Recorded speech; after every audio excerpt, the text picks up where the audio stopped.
Quiero agradecer la presencia del embajador de España en Alemania, Pascual Navarro, nuestro embajador aquí entre nosotros. Muchas gracias, embajador, por estar, por siempre apoyar al Instituto Cervantes en todas las actividades que organizamos, ya sea presencialmente o entre bastidores, que sé que lo haces, y por lo tanto tenerte aquí es un honor siempre para nosotros. Sabes que esta es tu casa, es tu casa. También quiero agradecer la presencia de algunos consejeros de la embajada, la consejera de Cultura, Elena Cosano, el consejero de Educación, Rafael Bonete.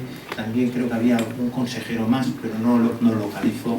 Estáis escondidos, os agradezco que hayáis venido. También, como no, quiero agradecer a todo el público, el que está presente aquí y el que nos está viendo en streaming. Esta actividad se está grabando en streaming porque pretendemos en el Instituto Cervantes que cada vez más las actividades culturales que organizamos vayan más allá de los que tenemos el privilegio de estar aquí presencialmente y que puedan escucharnos todos vosotros y vosotras, los que estáis aquí y los que nos veis en vuestras casas, puedan escucharnos y también disfrutar del privilegio presencial que nosotros en estos momentos estamos teniendo. Hoy lanzamos también un nuevo programa cultural, un nuevo modelo de programa cultural, un nuevo formato de programa cultural, de los cuales les hablaré, os hablaré al final de la actividad, porque creo que vale la pena que les explique algunos detalles, ¿no? Y que les anime a venir al Instituto Cervantes.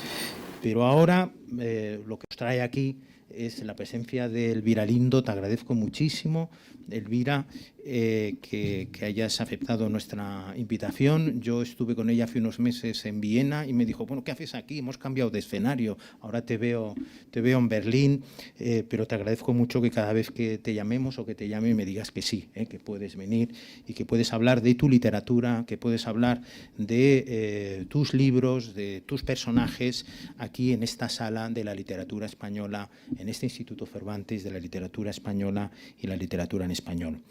No voy a presentarte, va a presentarte nuestra moderadora, Friederike von Krieger. Esta es una actividad que va a tener lugar en español y en alemán. Hay aparatos de traducción simultánea, aquellos que lo necesitéis.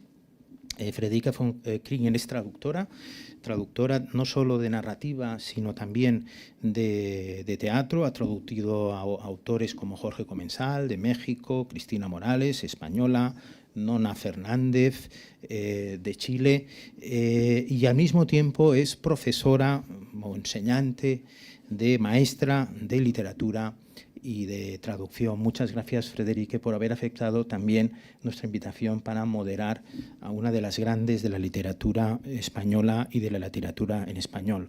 Les iba a decir y les iba a animar que al final de la actividad, cuando ya la cerremos y expliquemos el programa cultural, Elvira Lindo va a dedicar sus libros en esa mesa que tenemos ahí, y les quería animar ya desde el principio que compren sus libros a la librería Andenburg, a la cual agradezco muchísimo que hayan venido y que hayan estado aquí ayudándonos en esta parte de una actividad que es importante, la de vender libros, la de que se lean y que se dediquen, pero me ha dicho que ya no queda ningún libro, por lo tanto yo les animo a comprar libros, pero los han comprado todos, ¿no? O sea, tanto les quiero dar también la enhorabuena por comprar todos y cada uno de los libros. O sea, que al final no diré les animo a comprar libros, porque si les animo a comprar libros, no de esto. Pero sí les digo que aquellos que no hayan podido adquirir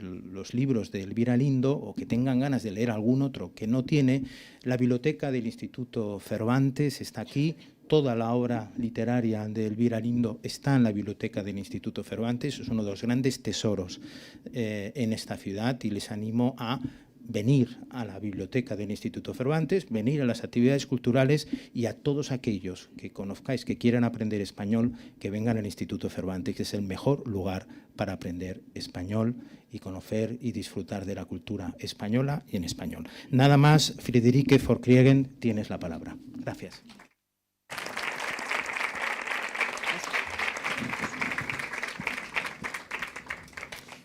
Vielen Dank für die einführenden Worte. Vielen Dank für die Einladung. Schön, dass wir hier sein dürfen. Dieser Abend wird zweisprachig sein. Sie merken das schon, wenn ich trotzdem mal versehentlich auf Spanisch rede, geben Sie wilde Zeichen oder so. Schön, dass Sie alle da sind. Herzlich willkommen zu diesem Abend. Es ist beeindruckend voll hier. Es ist großartig. Und vielen Dank, Elvira, dass du hier bist. Vielen Dank, dass wir die Möglichkeit haben, heute Abend mit dir zu sprechen. Es ist eine große Freude, dass wir diesen Abend hier gemeinsam verbringen dürfen. Sie alle kennen Elvira Lindo, darum sind Sie hier. Ich werde darum nicht viel dazu sagen, wer sie eigentlich ist. Sie war auch schon in Berlin vorher. Sie werden alle von ihr gelesen haben, Dinge von ihr gelesen haben. Vielleicht haben ihre Kinderbücher sie in der Jugend begleitet. Elvira Lindo, ich sage trotzdem ein paar Worte, ist Journalistin, Schriftstellerin, Drehbuchautorin, auch Schauspielerin. Sie hat angefangen am Radio Nacional de España, wo sie Dialoge geschrieben hat und als Drehbuchautorin sich etabliert, und dann wurde sie bekannt vor allem mit der Erfindung der Figur des Manolito Gafotas, den alle hier kennen, des kleinen, redseligen Jungen aus dem Arbeiterviertel, der seine Perspektive auf die Welt darstellt, eine Art der kleine Nick aus Spanien. Später kamen dann die Romane für Erwachsene, die Autofiktion, die Mehrfiktion, die weniger Fiktion. Es kamen weitere Drehbücher und es kamen die Preise. Preise für Kinder- und Jugendliteratur, Nationalpreis für Kinder- und Jugendliteratur. Den letzten Preis hat sie 2023, soweit ich weiß, vielleicht auch später noch einen, habe ich den übersehen, den Premio Liber bekommen. Für alle Gattungen eigentlich ist sie ausgezeichnet worden für ihr Werk. Und sie arbeitet weiterhin als Journalistin, sie schreibt regelmäßig für El País, verschiedene Kolumnen, Essays. Wenn Sie ihre Bibliografie anschauen, sind das mindestens 2 eng gedruckte Seiten. Wir werden heute vor allem über die Romane sprechen, im Wesentlichen über die 3 letzten. Wir haben La Primera Noche de mi Vida von 1998, wir haben El Otro Barrio, wir haben danach die neueren Lo que me queda por vivir, das ist leider hier ein bisschen ohne buntes Bild außen, Lo que me queda por vivir, A Corazón Abierto und das letzte En la Boca del Lobo. Über diese Bücher werden wir schwerpunktmäßig reden, aber auch über alles mögliche andere. Ich habe jetzt ein kleines Zitat auf Spanisch. Ich versuche es mal aus dem Stegreif dann gleich mit zu übersetzen, dann müssen Sie sich nicht die Kopfhörer für die 2 Sätze aufsetzen. In Lo que me queda por vivir sagt die Protagonistin, infectada de literatosis.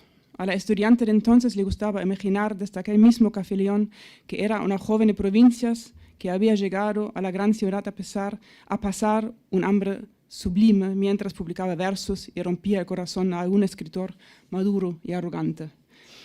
Habían pasado 9 años y con ellos mis aspiraciones poéticas se habían esfumado y casi por completo las literarias.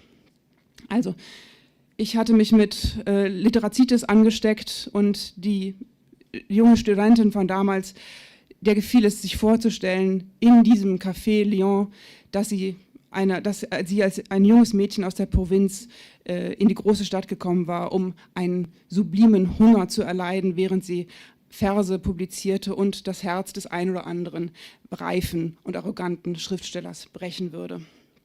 Es waren 9 Jahre vergangen und mit diesen Jahren waren auch meine poetischen Ambitionen, hatten sich meine poetischen Ambitionen aufgelöst und fast vollständig auch meine literarischen Ambitionen.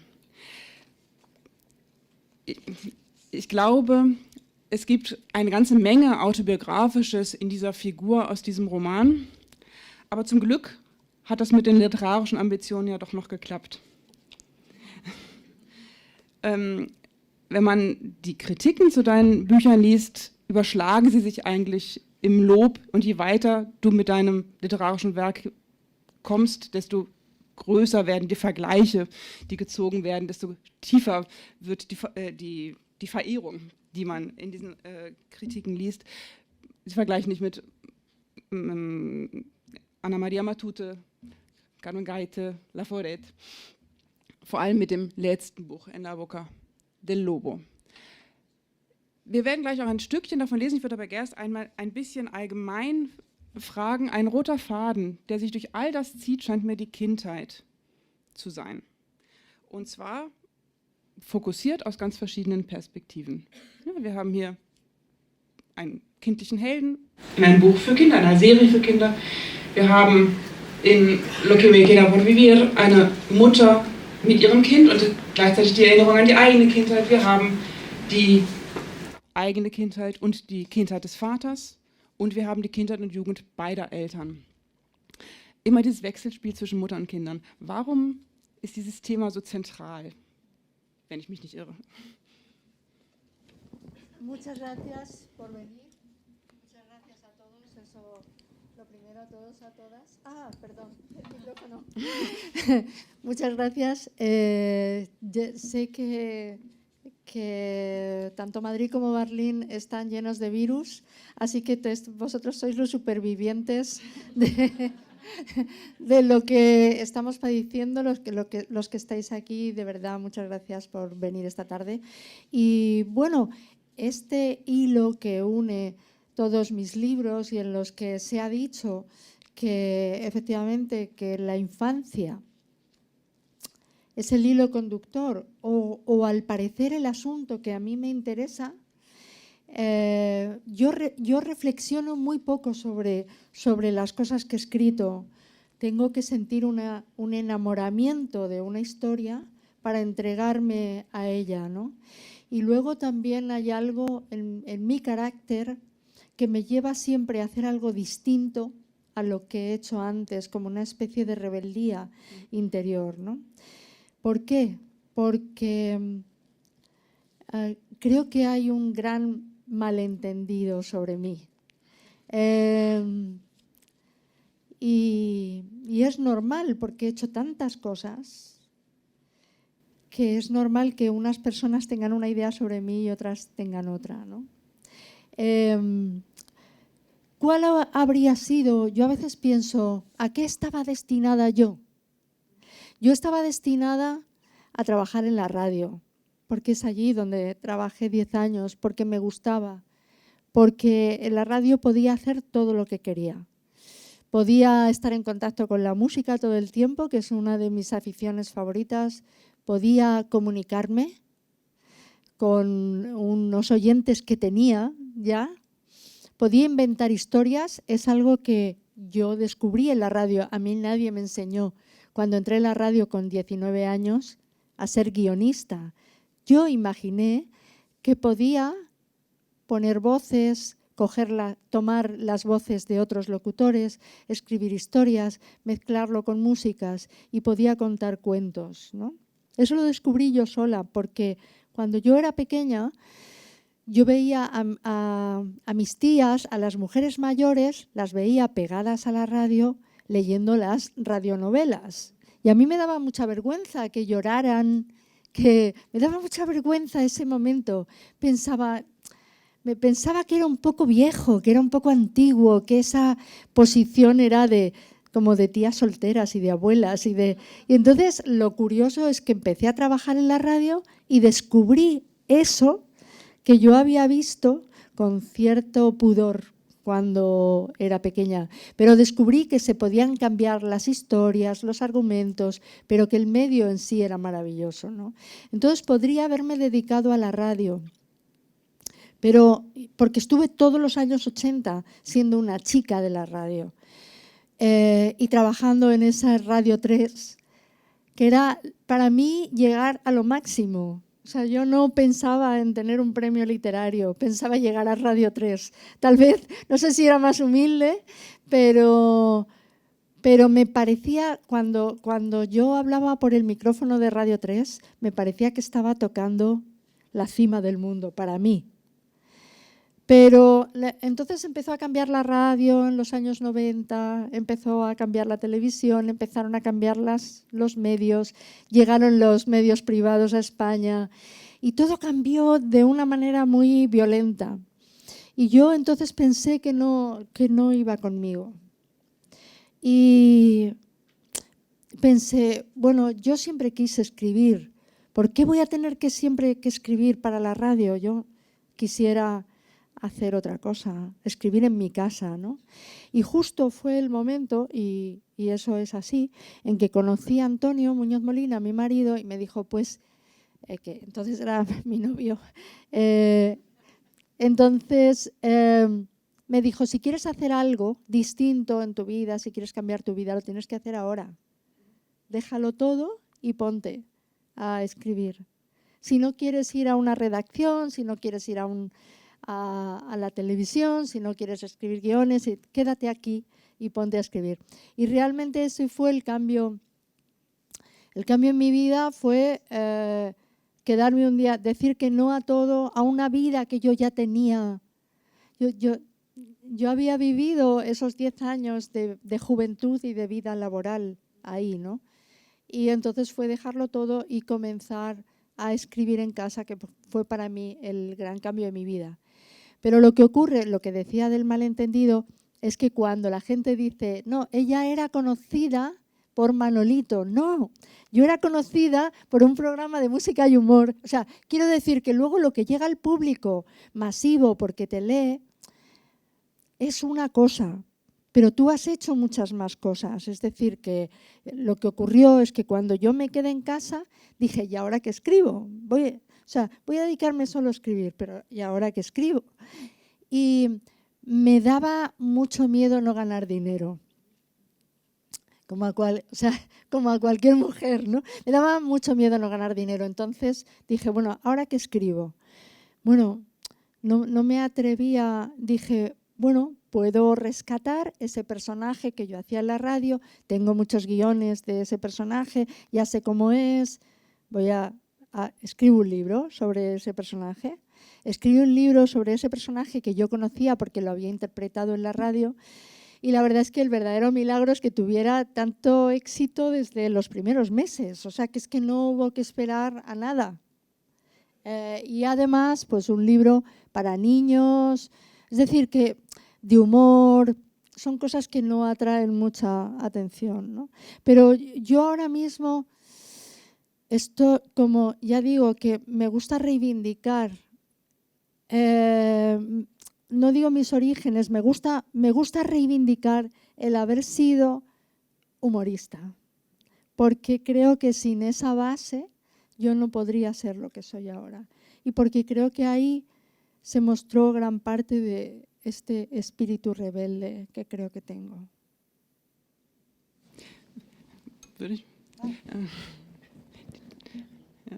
Pardon, ist ein poco complicado. Sí. Dem würde ich zustimmen.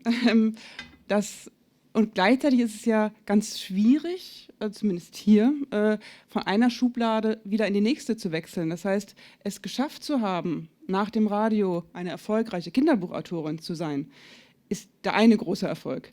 Aber dann auch noch weitere große Erfolge und eine Schriftstellerin für Erwachsenenliteratur, eine Journalistin in der Zeitung zu sein, die überall gleich gelesen und anerkannt wird. Und das ist ja eine Einteilung in Schubladen, die überhaupt nicht gerechtfertigt ist, weil sie oft mit Qualitätsmerkmalen verbunden ist, die so nicht zutreffen. Aber das zu schaffen, dass man sozusagen die verschiedenen Genres, die verschiedenen Identitäten wechselt und du sagst, du hast in deinen Büchern oder du hast dir selbst die Frage gestellt, welche alternativen Leben möglich gewesen wären, aber du lebst ja letztlich ganz viele dieser alternativen Lebensentwürfe und sie scheinen zu gelingen. Gleichzeitig eben sehe ich diesen roten Faden, dass eben, wie du sagst, der Humor verbindet das. Ohne den Humor wäre das Nächste nicht möglich gewesen. Und es ist auch, denke ich, ein sich annähern von verschiedenen Perspektiven zu immer den gleichen Grundfragen. Eben, warum bin ich geworden, wie ich bin? Warum sind meine Eltern geworden, wie sie sind? Wie wäre mein Leben verlaufen, wenn es woanders stattgefunden hätte? Und deine Radio-Vergangenheit, diese Dialoge, die du geschrieben hast, die waren vielleicht am fiktivsten, um dich dann später mit größerem Abstand auch dir stärker anzunähern, wenn ich das richtig lese. No, lo interpretas estupendamente. Yo creo que lo que quiero es que los caracteres tienen muchas aristas. Entonces no quiero olvidar ninguna de los tonos en los que yo he escrito. No quiero que uno prevalezca sobre otro. Mira, el otro día se celebró en Madrid el periódico El País, en el que colaboro, celebró los 400.000 suscriptores que tiene, ¿no? Entonces, bueno, nos pidieron a 8 periodistas, cronistas o corresponsales que trabajan allí, que trabajamos allí, que hiciéramos un monólogo explicando algo de nuestra vinculación, carrera con El País. Hubo historias muy conmovedoras desde yo qué sé, desde gente que ha estado en la guerra de Ucrania o en Gaza o de inmigración, etcétera. Y yo pensé, ¿yo de qué voy a hablar? Y entonces hablé de mis primeros tiempos en El País, escribiendo, después de haber estado en El Pequeño País, escribiendo humor, los veranos en El País, ¿no? Entonces, y luego escribiendo humor cuando me fui a Nueva York, ¿no? Entonces, conté una pequeña historia que me sucedió escribiendo humor, una historia. Alguien quiso que dejara de escribir mis artículos porque los consideraba indecentes, porque, bueno, era una historia complicada, la podéis encontrar en la web del País y ahora no la voy a repetir, pero el caso es que leí una parte de uno de esos artículos que yo escribía porque eran muy gamberros, eran artículos, yo qué sé, que hablaban, que estaban hechos con muchísimo desparpajo, sin vergüenza, sin pudor, porque si tú escribes humor tienes que ir ahí, no puedes decir esto me da vergüenza, no, tienes que atreverte a hacer reír a la gente, que es una cosa muy difícil, ¿no? Lo curioso es que la gente más o menos de mi edad o mayor que yo, que estaba entre el público, conocían perfectamente aquello, ¿no? Pero la gente muy joven se quedó alucinada porque dijo, ¿estas cosas se escribían en el periódico? No sabía que se escribieran cosas tan atrevidas, ¿no? Ahora parece que ahora parece que se está descubriendo un humor muy atrevido, pero yo ya lo hacía entonces. Entonces, lo que ocurre cuando escribimos o cuando hacemos algo artístico es que no podemos pensar que lo hemos inventado nosotras. Siempre hubo alguien que lo hizo antes que tú.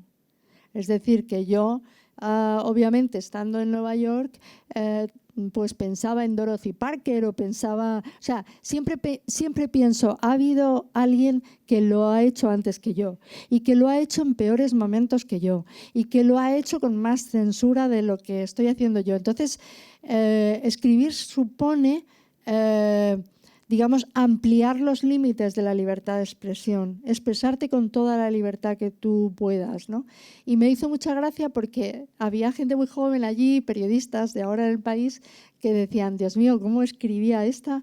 O sea, ¿cómo se atrevía a escribir con este tono? Porque ellos a lo mejor me conocen de escribir los artículos que escribo ahora, que muchos son de política, pero también es por la sección en la que me han puesto en el periódico. Es decir, que aunque intento colar el humor siempre que puedo y todo eso, ¿no? El mundo, hay veces que nos cuesta un poco, ¿no?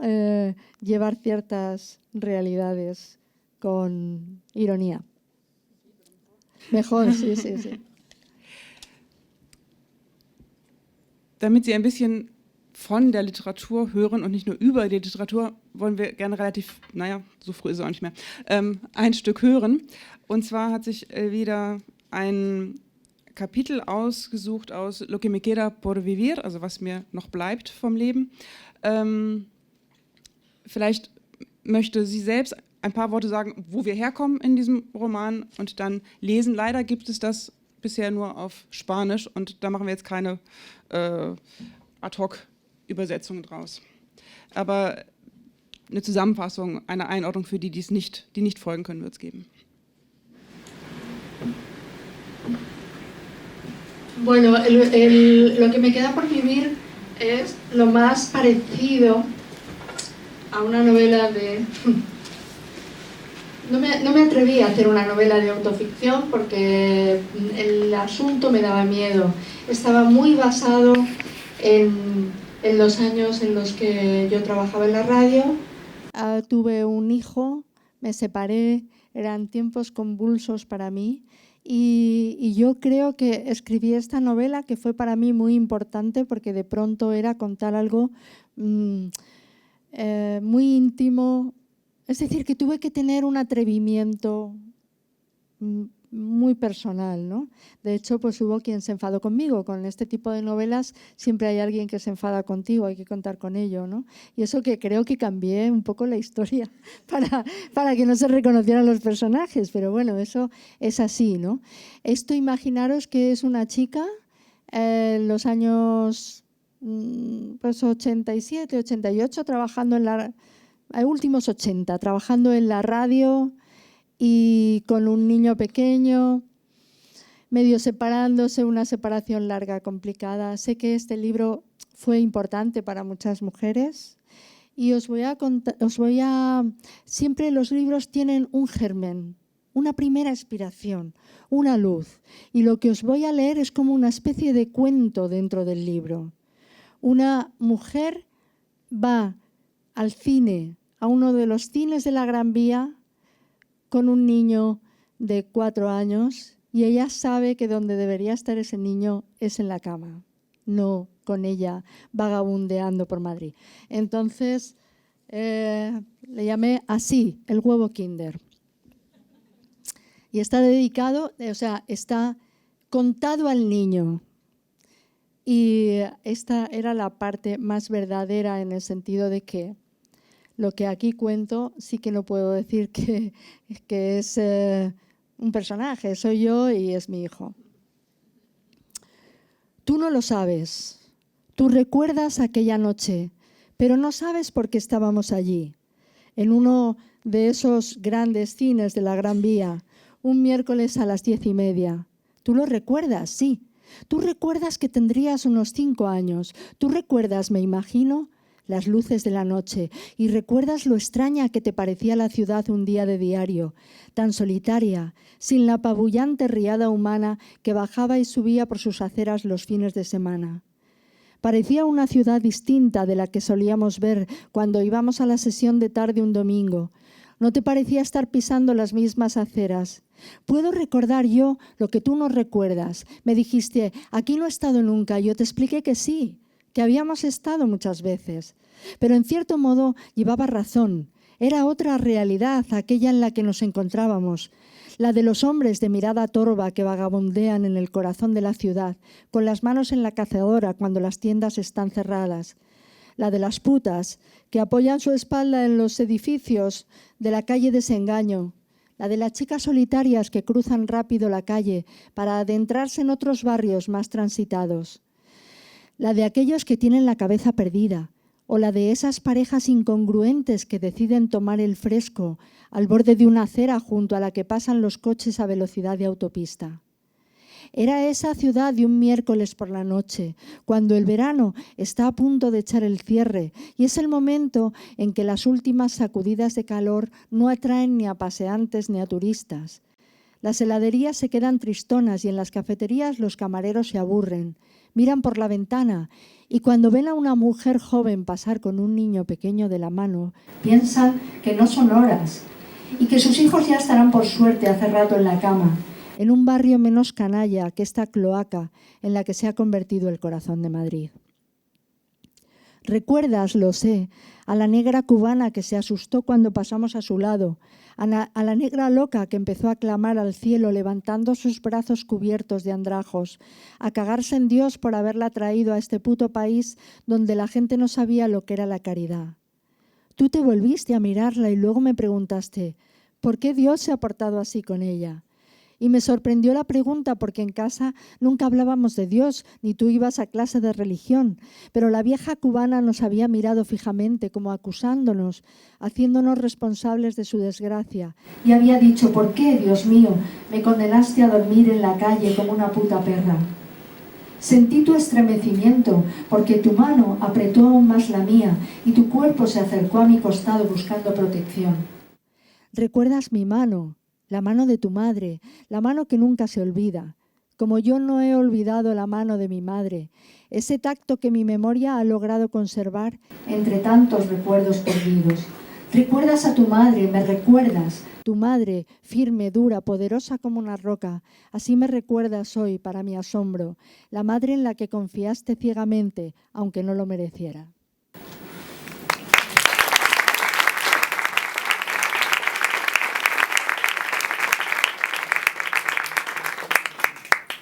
Das ist der Anfang dieser Erzählung, ganz kurz. Also die Mutter geht an einen Wochentag abends mit dem kleinen Jungen, der eigentlich längst im Bett sein sollte, ins Kino. Wir werden später erfahren, warum. Und sie beschreibt hier die Reaktion der anderen Leute, die Reaktion des Kindes auf die anderen Leute wiederum, eine Obdachlose, die kritischen Blicke der guten Mütter und Hausfrauen, die ihre Kinder natürlich alle im Bett haben.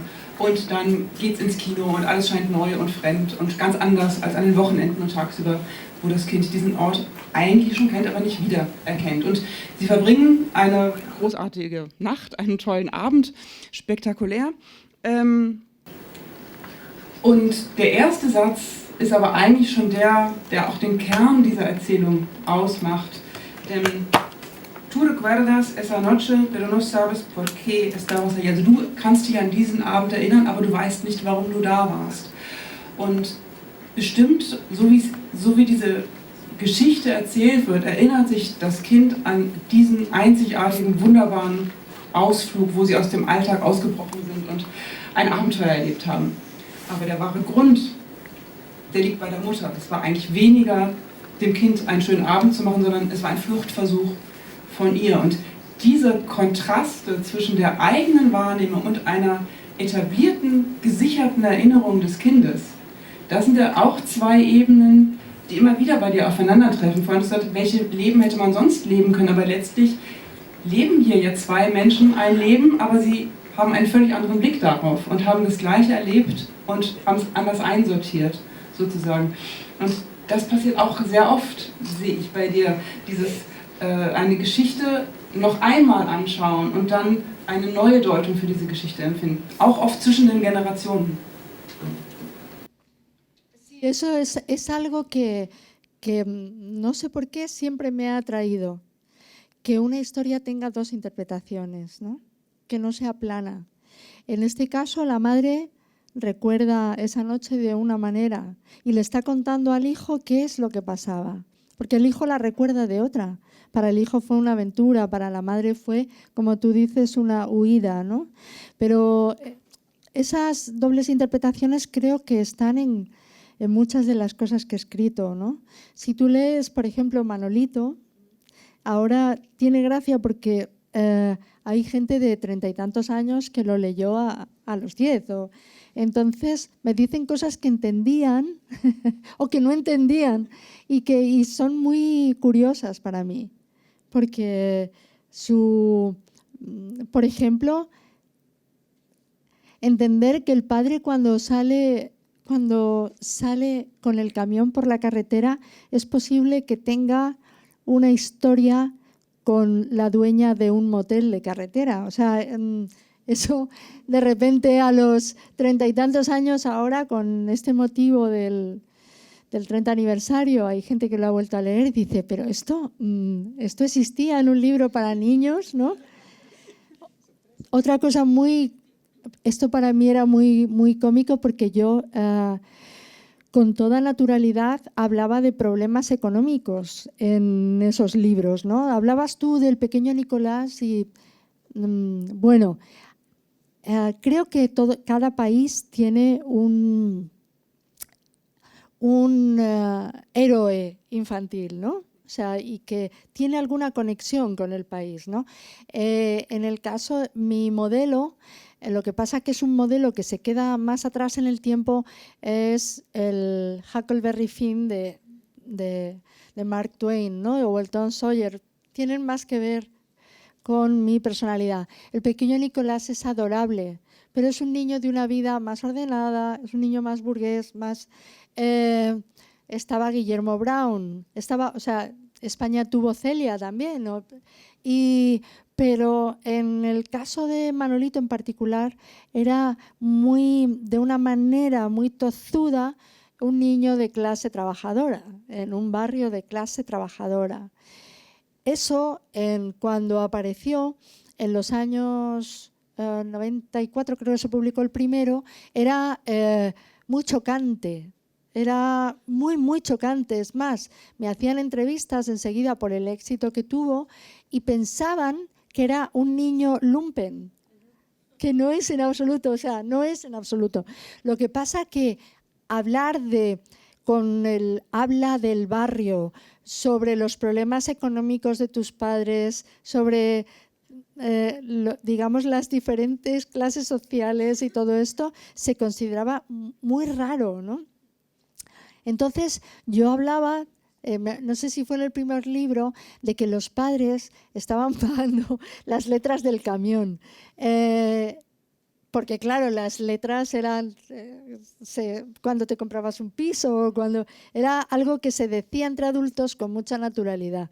Pero lo curioso es que, lo maravilloso es que los niños entendían, no lo entendían, entendían que estaban pagando las letras del camión. Entonces, pues me parece fantástico, porque yo daba por hecho que toda aquella infancia entendía lo que yo estaba diciendo, ¿no? A lo mejor lo hubiera entendido las deudas, pero yo decía las letras. Entonces, pues hace poco alguien escribió un texto muy bueno sobre las clases sociales en los libros de Manolito, sobre cómo de pronto quien lo escribía había sido una niña de barrio y entonces decía, de pronto pensé, yo puedo ser protagonista de un libro, ¿no? Y entonces dijo, contó lo de las letras del camión y pensé que eran luminosas porque eran tan caras que pensé que tenían que tener algo especial. Entonces empezó a intervenir gente en el texto, ¿no? Y todo el mundo decía, yo pensaba lo mismo. Entonces hubo una infancia con un gran malentendido en España y la verdad es que nunca se ha tocado nada del texto.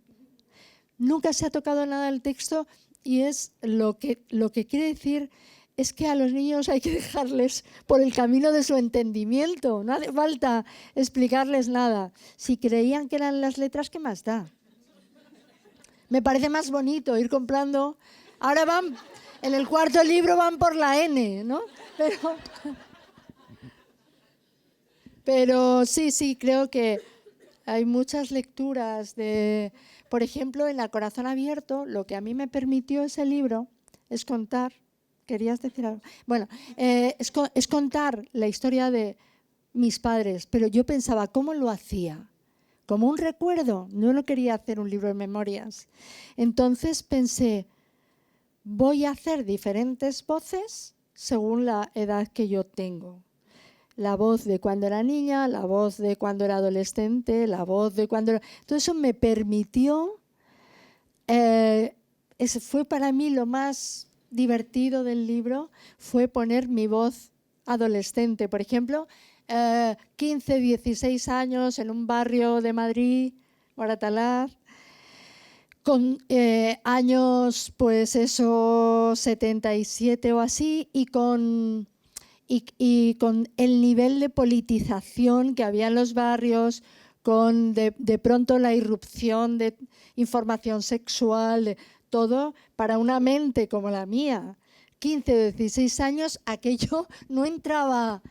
O sea, yo entendía las cosas a veces de manera muy equivocada, como esos niños que entendían lo de las letras del camión. Pues yo también entendía cosas muy diferentes y eso me encantó hacerlo, porque eso es usar el humor.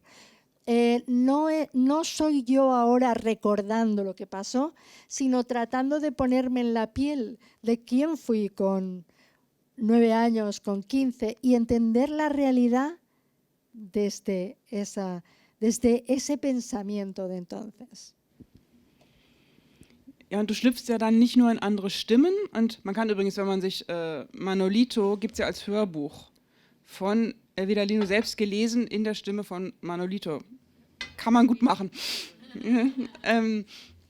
Also du eignest dir ja nicht nur die Stimmen an und das Alter, sondern du schlüpfst ja dann auch wieder in ganz andere Figuren rein und überlegst dir, wie sie diese Geschichte tatsächlich erlebt haben. Und das passiert eben hier auch in A Corazón Abierto.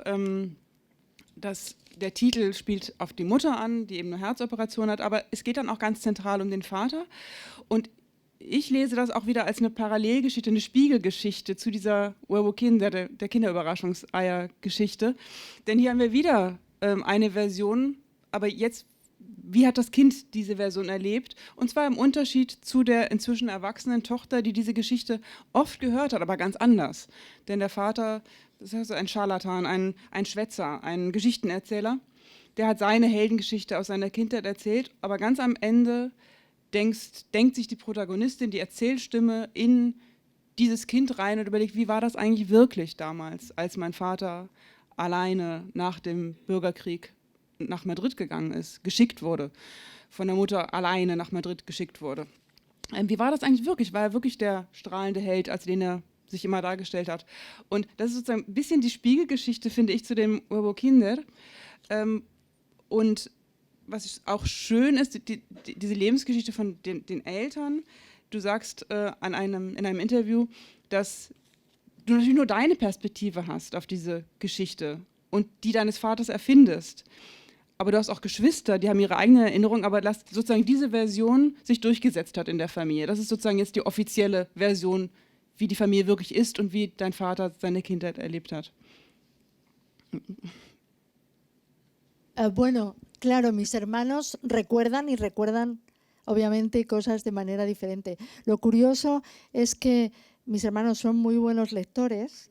Me acuerdo que les di el libro, yo les di el libro ya publicado, los primeros ejemplares, porque no quería que me empezaran a decir, no, eso no fue tal día, eso fue...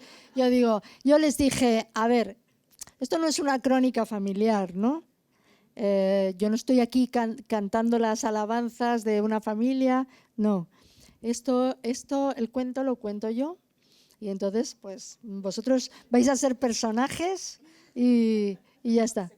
Personajes secundarios, claro. Y entonces pues se lo entregué, en cuanto tuve los ejemplares fue para ellos y me hace mucha gracia porque mi hermano César es el más cercano a mí en edad, ¿no? Que además con él el libro está... Los capítulos tienen que ver con mis distintas edades de la vida, pero también con los lugares en los que vivió mi familia, que nos estábamos trasladando todo el tiempo, ¿no? Y entonces mi hermano fue el conductor que me llevó a todas las excursiones, ¿no? Y me acuerdo que leyó el libro una noche, un día y medio, leyó el libro y me llama y me dice, ahora lo entiendo todo. Entonces yo pensé, mira, o sea... Entonces la versión que él tiene en su memoria es la mía, la ha aceptado completamente. Pero claro, mi padre fue una persona extraordinaria. Cuando decimos ese adjetivo extraordinario parece que estamos hablando de una persona que no tiene defectos. Yo digo extraordinaria de que fue fuera de lo corriente, ¿no?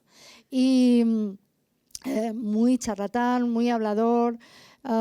Y además tenía esa cosa tan de hombre de su época que era no sentirse víctima, no presentarse como víctima ante los demás.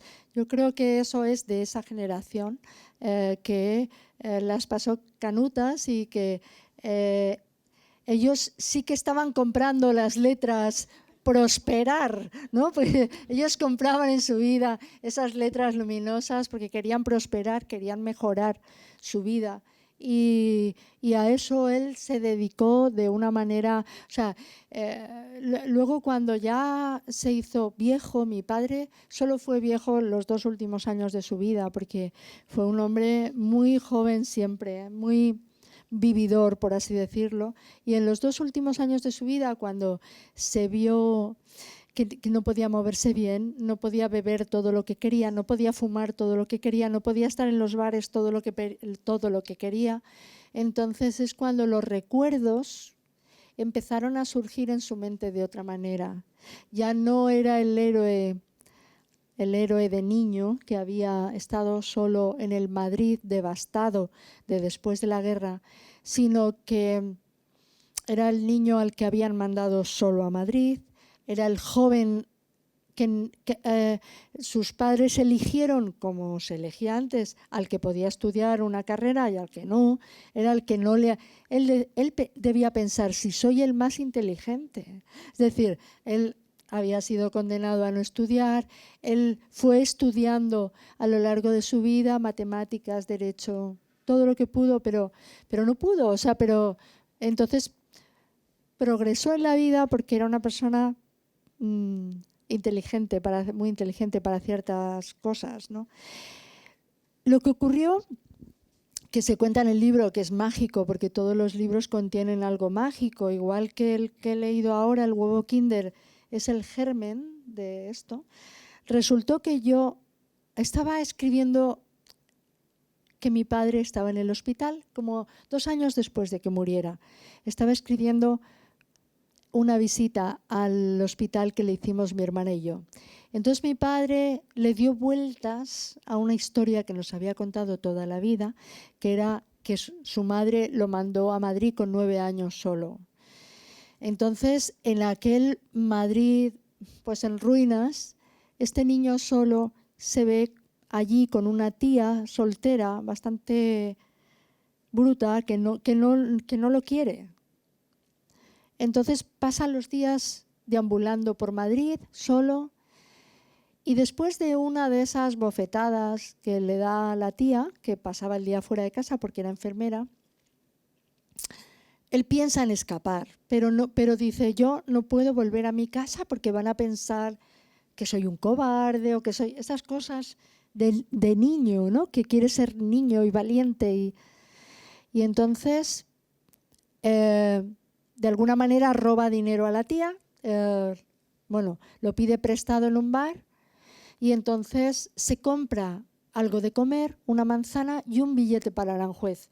Y entonces pues se va a Aranjuez, él solo, con 9 años y una manzana. Y allí, cuando llega a Aranjuez, pregunta por Lindo.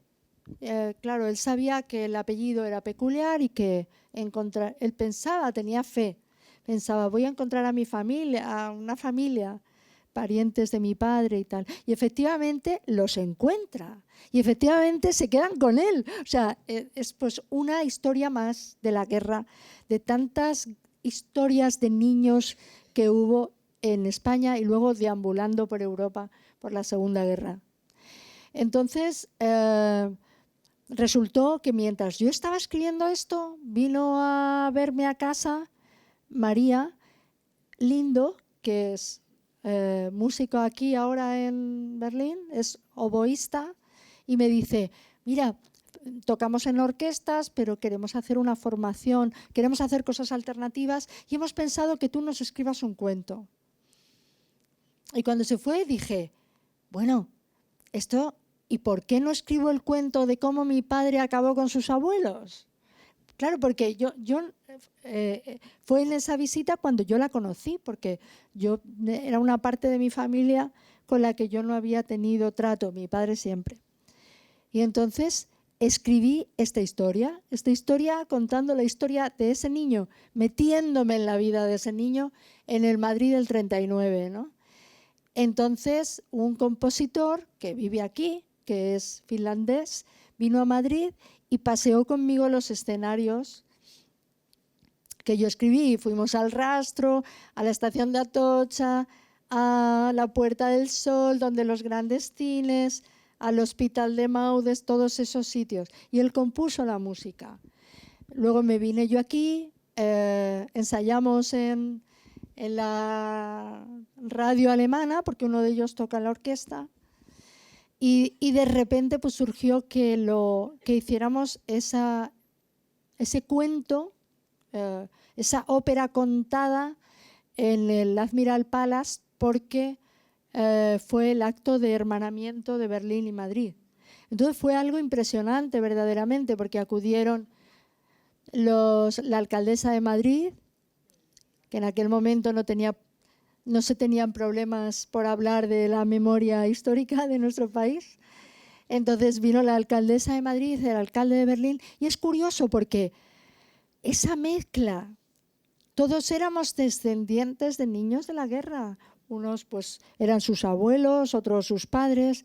Esa mezcla que se hizo allí entre berlineses y madrileños o españoles en general, fue increíble. Y decías, ¿y cómo funcionó? ¡Qué emoción! ¡Qué ganas de contar esas historias en un teatro! Ich hatte gehofft, dass wir noch auf diese szenische Darstellung kommen.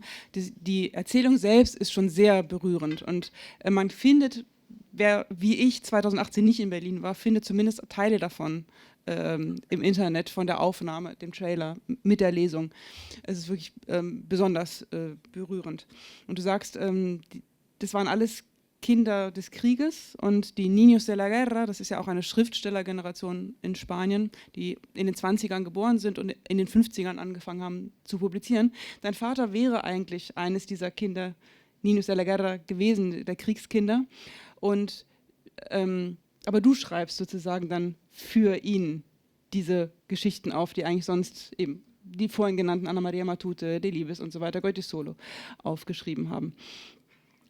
Was ja auch du arbeitest auch viel übers Trauma, also dieses Trauma, was von einer Generation zur anderen weitergegeben wird, aber du arbeitest das dann auch gleich mit auf. Du nimmst es nicht nur an, sondern du arbeitest auch mit für deinen Vater auf. Dein Vater kannte aber deine Version leider noch nicht mehr, ne? Yo he trabajado mucho sobre el trauma, mucho, en distintos libros míos, ¿no? Cuando yo estaba escribiendo A Corazón Abierto al principio, yo estaba yendo a una psicóloga psicoanalista que me ayudó mucho. Era una mujer muy venezolana, con mucha pasión, y yo estaba pasando un momento complicado. Pero empecé a ir a la psicóloga para hablar de mí. Pero a la tercera sesión dije, no puedo soportarme, o sea, no puedo estar tanto tiempo hablando de mí, conmigo, con otra persona. Además salía peor, siempre. Tenía que recordar cosas de mi vida que yo decía, pero ¿por qué no olvidarlas? Y entonces me acuerdo que a la cuarta sesión o así le dije, Mariela, yo estoy escribiendo un libro sobre mi padre, y yo quiero saber cosas del trauma. ¿Por qué no hablamos? ¿A ti te importaría que cambiemos que cambiemos el asunto y tal? Y dice, no, a mí, o sea, no, ella era una mujer que había tratado mucho el trauma infantil. Entonces, se llamaba Mariela Michelena y murió el año pasado, dejando un gran rastro entre sus pacientes, admiradores y persona que ayudó a muchísima gente. Y a mí me ayudó también en un sentido un poco heterodoxo porque, porque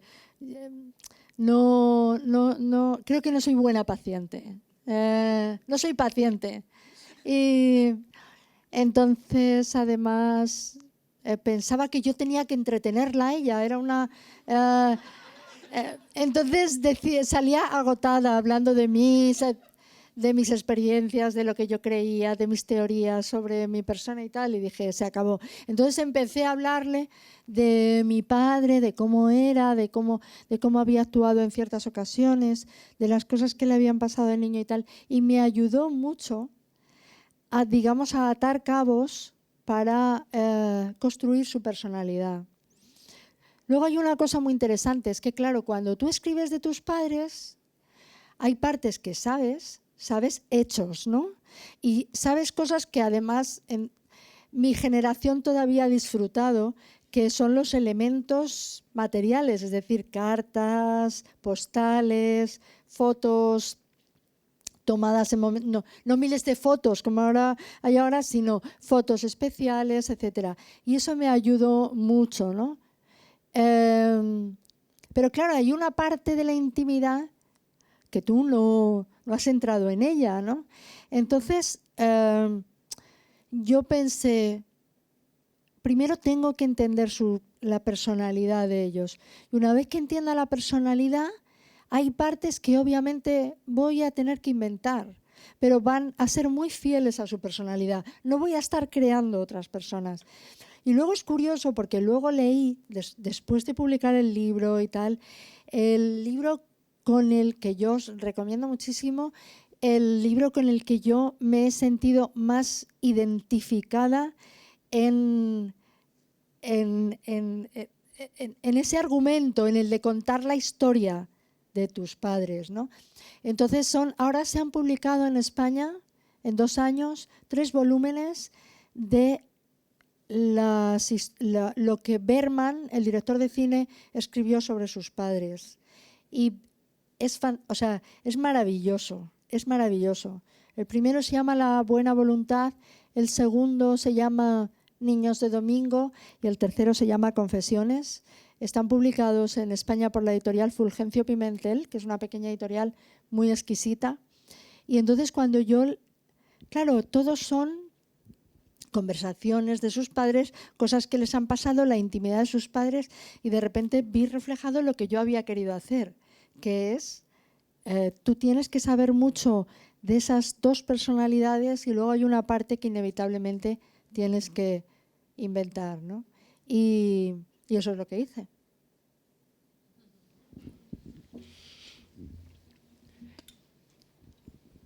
Se nos acaba el tiempo ya bastante, pero quisiera que al menos nos digas algo sobre este libro todavía, con permiso. Porque vamos conociendo a tu familia, vamos a conociendo cómo llenas los huecos de la memoria. Falsche Sprache, Entschuldigung. Also, nochmal. Ich möchte trotzdem noch kurz über dieses Buch sprechen, auch wenn uns die Zeit... Por aquí, por allá, ¿no? Los Subtítulos. Also wir haben die Familie kennengelernt, wir haben erfahren, wie die Löcher in der Erinnerung oder die verfälschte Erinnerung mit Fantasie gefüllt wird und wie die Erzählstimmen verschiedene Stimmen annehmen. Und jetzt haben wir hier nochmal einen ganz anderen Ansatz. Es ist nicht mehr so leicht zu sagen, ja klar, das ist bestimmt Elvira als 15-Jährige. Hier multiplizieren sich die Figuren, es wird unklarer, hier mischen sich Märchen. Erzähl uns etwas über dieses Buch noch. En la boca del lobo. Este libro es un libro complicado. Hay que leerlo 2 veces. Yo lo siento, ya lo siento. También es verdad que es como si compraras 2 libros por el precio de uno. Pero es un libro complicado, pero lo siento, es así. Se mezclan las voces, hay pistas. Hay un momento en el que se cita una frase de Joseph Conrad que dice: hay fantasmas de los muertos, pero también de los vivos. Entonces, cuando yo visité la tierra de lo he visitado muchas veces, pero mi madre es de una comarca que se llama el Rincón de Ademuz, que pertenece a Valencia, pero se mete hacia Teruel. Entonces, subí a la aldea más alta, yo no la conocía, y entonces todo ese paisaje que para mí ha sido el paisaje de mi infancia, yo pensaba, todos nos vamos dejando fantasmas de los que hemos sido en algún momento, en algún sitio. Todos tenemos el fantasma que está en la habitación de la casa de nuestros padres. O sea, que cuando tú vas a casa de tus padres o tus abuelos, ahí estás tú. Y se produce un diálogo secreto entre la adolescente que tú eras y quien eres ahora. Todos hemos dejado, si nos hemos cambiado de ciudad, todos tenemos un montón de fantasmas con los que podemos dialogar cuando regresamos a esos sitios. Yo tengo fantasmas por medio mundo. Tengo mi fantasma de mujer de 40 años que llega a Nueva York sin conocer a nadie. Tengo mi fantasma cuando tenía 9 años en el pantano del Atazar, donde viví unos años maravillosos en mitad de la nada. en la construcción de un pantano. Tengo mi fantasma en Ademuz, en el pueblo de mi madre, en Andalucía, en Cádiz, donde nací, en fin, en 1000 sitios, ¿no? Y me parece que dialogar con quien fuiste es sano, porque te das cuenta de cómo vamos cambiando los seres humanos, aquello que permanece de nuestra personalidad y aquello que cambia por las cosas que nos han ocurrido. Total, que yo estaba pensando esto y pensé,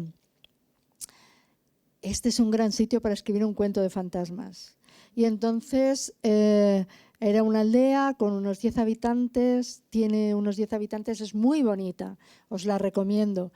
Y unos arquitectos se han preocupado de que haya cosas que no se caigan, que ocurre mucho en los pueblos con pocos habitantes. Han reconstruido la escuela, la escuelita tal y como era, debajo tenía el horno de pan, donde hacía las veces de barbería por las tardes, etc. Entonces, ahí se me mezcló con una criatura de 11 años que está siendo abusada por su padrastro, ¿no? Entonces, escribí este cuento de fantasmas. Me encanta cuando la gente lo lee 2 veces y dice, ahora ya lo entiendo. O sea, porque en un principio las preguntas es, ¿está viva? ¿Está muerta? ¿A quién habla? Pero no os preocupéis, porque eso pasa en muchas novelas. Lo que pasa que yo creo que esperáis o espera el lector que yo escriba una cosa completamente realista y no, yo tengo una mente muy fantástica. Entonces se encuentra con otra cosa aquí y hay que dejarse llevar y hay que entenderlo. Hay un psiquiatra al que yo admiro mucho, que es Guillermo Lahera, que ha escrito, que dio una charla sobre el trauma en esta novela, porque lo que hay es una disociación. Ya sabéis a qué me refiero. Las personas que están sufriendo un trauma disocian su mente y hay veces que esa mente puede quedar peligrosamente separada, ¿no? Y entonces, bueno, leerlo, de verdad, leerlo 2 veces, no pasa nada. Se pierden las cosas, se pierde el tiempo en muchas cosas. ¿Por qué no perderlo en esto, no? Yo os lo pido, ¿no? Y quien tenga esa paciencia, yo acudo a clubes de lectura, a no sé qué, pero hacedme el favor. Si además os digo que gracias al libro le pusieron el nombre a la Plaza del Pueblo, o sea, este verano, pues imaginaos, si mis padres hubieran visto eso, hubiera sido, ahora cuando voy allí, duermo al lado de mi plaza. Es una cosa muy extraña. Entonces me da rabia cuando aparcan, cuando hay coches, cuando aparcan mal, cuando tengo una especie de... Me ha creado ahí una conciencia muy rara con esa plaza. Tendría un montón de preguntas más. Ich hätte noch eine ganze Menge mehr Fragen, aber ich glaube, das ist eigentlich der perfekte Schluss jetzt von dieser Seite her. Aber ich bin ja nicht alleine zum Fragen stellen.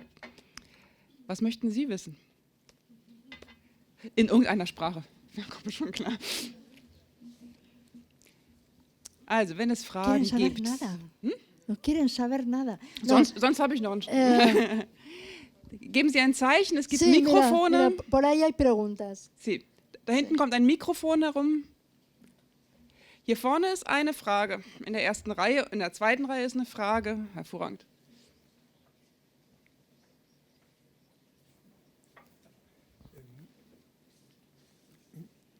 ¿Qué le gusta más, escribir en el país o escribir novelas?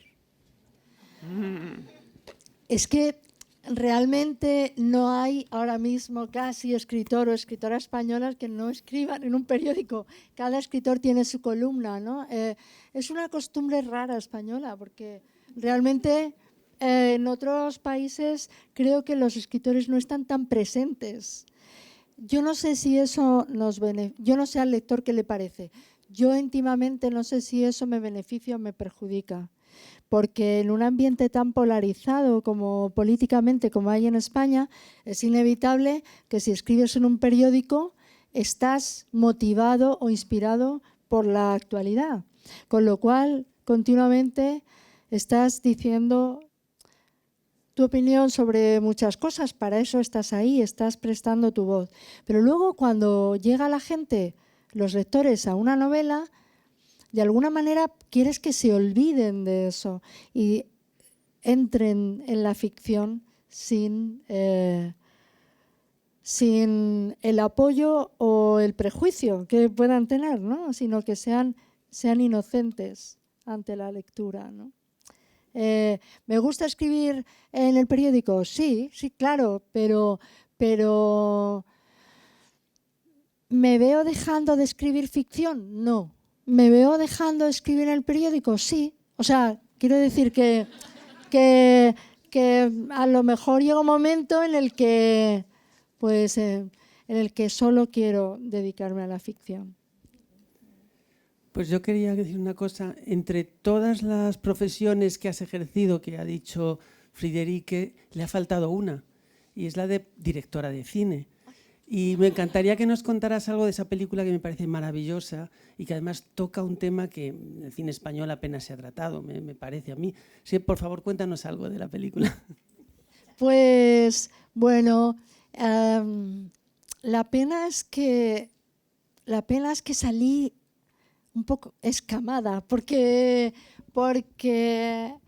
fue una experiencia demasiado intensa.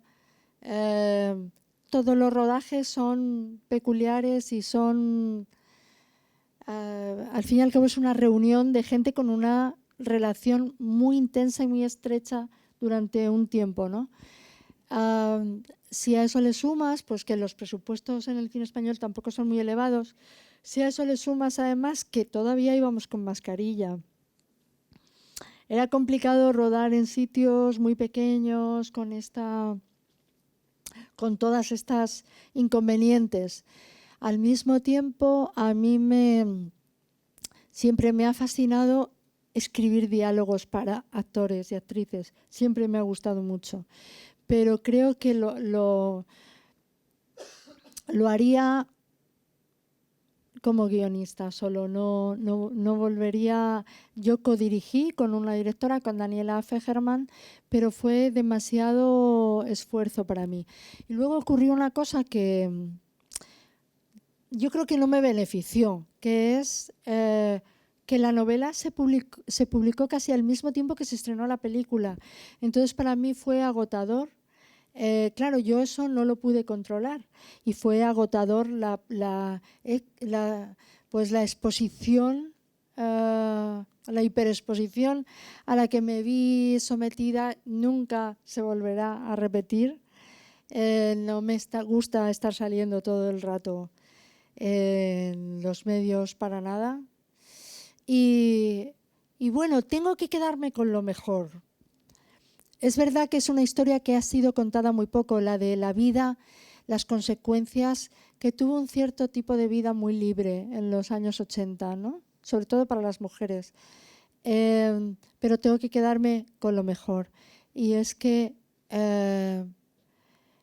tuve un sitio privilegiado para observar psicológicamente de cerca a actores y actrices, contemplar cómo hacen su trabajo, cómo se concentran, cómo tratan de hacerlo lo mejor posible. A veces sale, otras no, pero le tomé mucho respeto a ese oficio y tengo muy buena relación con todos ellos. Entonces, pues eso, al final... Yo me acuerdo que hay una entrevista con Orson Welles. Orson Welles siempre dice cosas muy interesantes, siempre, y muy irónicas, ¿no? Y le pregunta el entrevistador, ¿usted sería capaz de contratar a un amigo solo por el hecho de ser su amigo como actor, ¿no? Aunque usted piense que no es el mejor? Y él decía, claro. Y decía, ¿y usted se arrepiente? Dice, ¿y usted lo ha hecho? Dice, muchas veces. ¿Y usted se arrepiente de haber hecho eso? Dice, no, en absoluto. Lo volvería a hacer. Lo humano está por encima de lo artístico. A mí eso que lo diga una persona tan grande como él, me parece que pone el acento. O sea, es decir, que estamos muy acostumbrados a ver lo artístico como algo muy elevado que se aleja del comportamiento humano. y yo creo que tenemos que acercarlo está hecho por seres humanos, o sea que tenemos que acercarlo a la gente, ¿no? La película se llama Alguien que cuide de mí y no sé, yo creo que está en Filmin o algo así. No sé si no se ve aquí, bueno, pues bueno, yo creo que las cosas uno llega a ellas, ¿no? ¿No? Si no está en Filmin, estará en otro sitio. Fies, ne? No sé. Je vis partes ich habe einen Teil von Film von dir tatsächlich in 2 Minuten Stückchen auf YouTube geguckt, aber das ist Esto ein lo he bisschen... entendido perfectamente. Yo vi partes de películas Sí, sí. tuyas en pedacitos de 2 minutos en YouTube Sí. para enterarme. Para enterarte de la historia, sí. Es gibt bestimmt noch mehr Fragen. Sí. 1, 2... Gracias, Elvira, por este rato tan agradable. Es un lujo escucharte. Yo soy una de esas niñas que creció con Manolito Gafotas y que ahora tiene 30 y pico. Y eres, hablando antes de los fantasmas, yo creo que todas las de esa generación tenemos un fantasma de Manolito Gafotas y de Elvira Lindo que vive con nosotras. Y 2 preguntas muy cortitas. Una es, después de la experiencia del Niño y la Bestia aquí en Berlín y el montaje, ¿va a haber oportunidad de ver algo parecido en otro momento? Y la segunda pregunta es, ¿en qué estás trabajando ahora a nivel de ficción? Estos músicos con los que trabajé siempre quieren enredarme en cosas diferentes, ¿no? Hoy no está aquí mi sobrina ¿pero dónde está? Pero madre mía, si es que no te veo. Te he estado buscando. Está ahí. Ahora di algo, María, di algo. No, he dicho mi punto de vista, no el tuyo. Pero no, obviamente creo que les gustaría hacer algo más y a ver si podemos hacer algo en un futuro. Aquello fue muy especial, entre otras cosas, porque era 6 músicos, 1 hora o un poco más, una música compuesta para eso, y luego que yo no sé leer música, con lo cual yo la verdad es que tuve que hacer un esfuerzo enorme de oído, de saber cuándo tenía que callarme, cuándo tenía que hablar, o sea, realmente creo que si hubiera sabido leer música hubiera sido más fácil para mí, ¿no? Luego lo hicimos en el Teatro Fernán Gómez en Madrid durante un mes y bueno, y aquí no lo volvimos a hacer. Sí, pues a lo mejor se puede hacer algo en un futuro, otra cosa. ¿En qué estoy? Yo quisiera escribir un libro, pero antes que eso, pues me pidieron una idea para una serie, la di, les ha gustado y estoy en eso, pero ya me he acostumbrado en lo audiovisual a que mi mente no funcione con plazos, tampoco con unas ilusiones desbocadas. Pienso que muchas cosas empiezan y no se acaban, entonces no es igual que un libro donde tú manejas todos los elementos, ¿no? Pero bueno, es eso lo que tengo que empezar a hacer esta semana. Hier war noch eine Frage.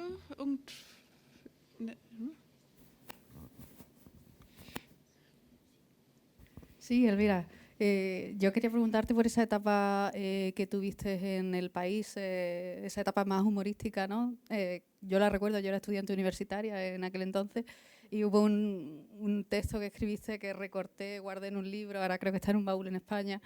Quería saber si hay algún proyecto de que se recupere en algún libro, un monográfico, algo así. Hay uno que el editor que os decía antes de Fulgencio Pimentel hizo un volumen muy bonito con un prólogo muy largo mío contando la historia de los tintos de verano y creo que siguen funcionando como artículos, como una comedia total, ¿no? Luego hay otro que estoy pensando en su reedición que es Don de Gentes, que se llama así el libro, Don de Gentes, ¿no? Y estoy pensando en una reedición de esos artículos, y yo lo que creo como síntoma no es nostalgia, porque yo no soy nostálgica, pero sí creo como síntoma que si esos artículos tan, no sé, tan desvergonzados, tan alegres, se publicaban en una época, es que la época era un poco mejor. Tengo la sensación. Primero, no tenías continuamente la reacción hacia las cosas. Es más, el otro día contaba que cuando escribí el primer verano, Los tintos de verano, nosotros nos reíamos, vivíamos en un pueblo muy aburrido y en verano, y nos reíamos de las cosas que yo me imaginaba. Yo las leía Antonio, los dos nos reíamos, punto, ¿no? O sea, no pensábamos en nada más. Lo increíble fue que comprobé cuál había sido la reacción en septiembre. Yo no, en todo el verano me enteré, y esa manera tan inocente de escribir es maravilloso para el humor, porque no estás pensando esto debo, no debo, tal, ¿no? Sino que lo haces salvajemente, un poco como se tiene que hacer, ¿no? Y luego que yo pensaba, si yo me divierto con esto, se divierten los demás. Quiero decir que eras tú la que medías si eso tenía un sentido humorístico, ¿no? No estabas ahí pendiente de los demás, de lo que pensaban, del que dirán, de todo esto, ¿no? Y yo los leía en mi casa, los leía así en voz alta, ¿no? Y para ver y esas reacciones me bastaban, porque yo pienso que somos un público normal, que somos lectores como todo el mundo, ¿no? Hay veces que cuando viene la gente a una feria o tal y le preguntas, ¿y tú o usted a qué se dedica? ¿No? Por entablar una mínima conversación. La persona se queda así y dice, no, yo no me dedico a... O sea, como diciendo, soy farmacéutica. Digo, bueno, ya, pero es que los lectores tienen muchas profesiones, no solamente son catedráticos de literatura, ¿no? Entonces, pienso que la literatura la hace la gente, forma parte, o sea, el círculo se completa si hay lectores. La comedia se completa si hay público. O sea, son profesiones que necesitan de un público, ¿no? Me acuerdo, voy a decir una última cosa. Vale. Y me acuerdo que estaba en Argentina y me tocó, a mí no me gustan nunca las mesas redondas, porque creo que es cuando los escritores o las escritoras tratan de ser más graciosos que el que tienen al lado y siempre cuentan las mismas anécdotas. Y el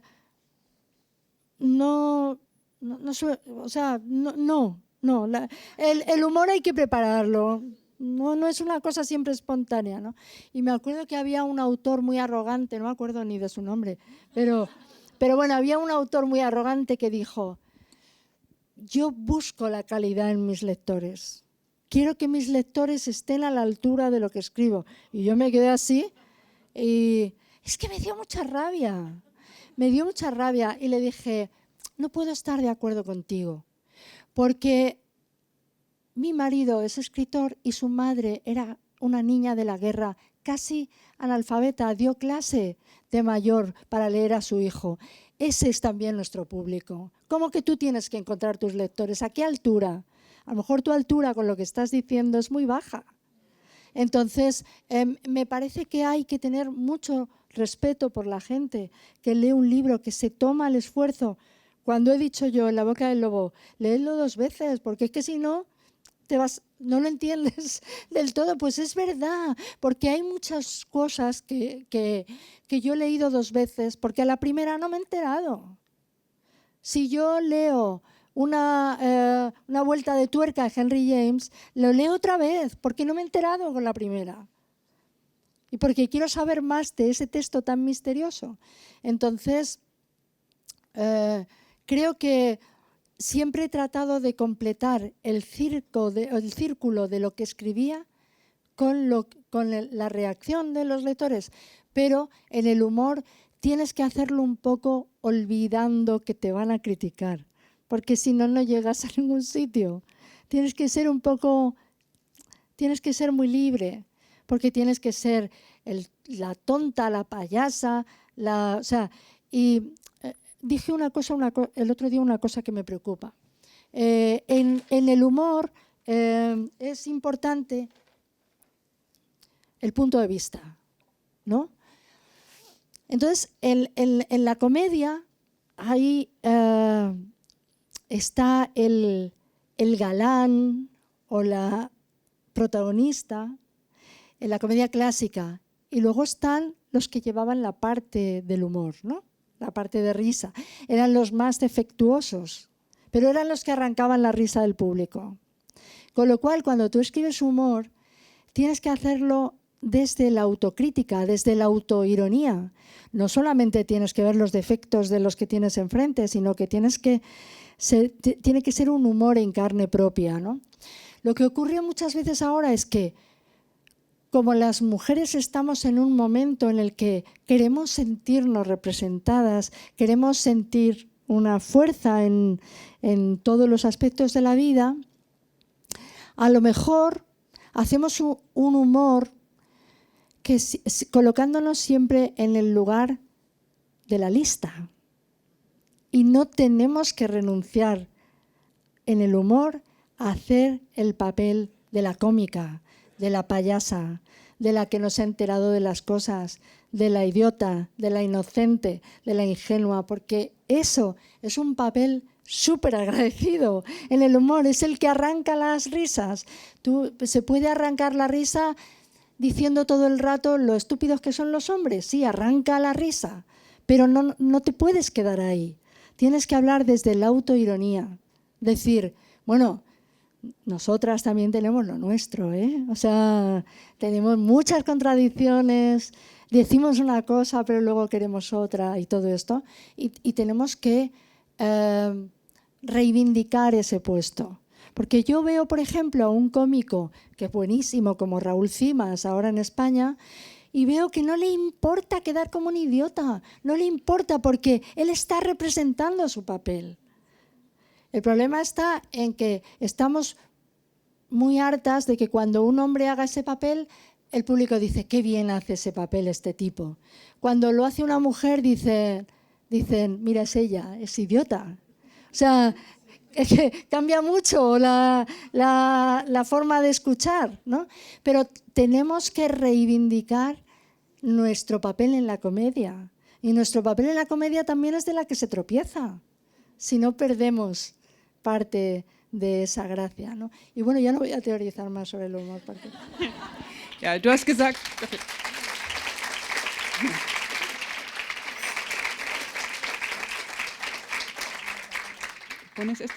Du hast gesagt, der Kreis schließt sich, wenn das Publikum da ist, und leider schließt sich auch die Lesung, obwohl ein Publikum da ist.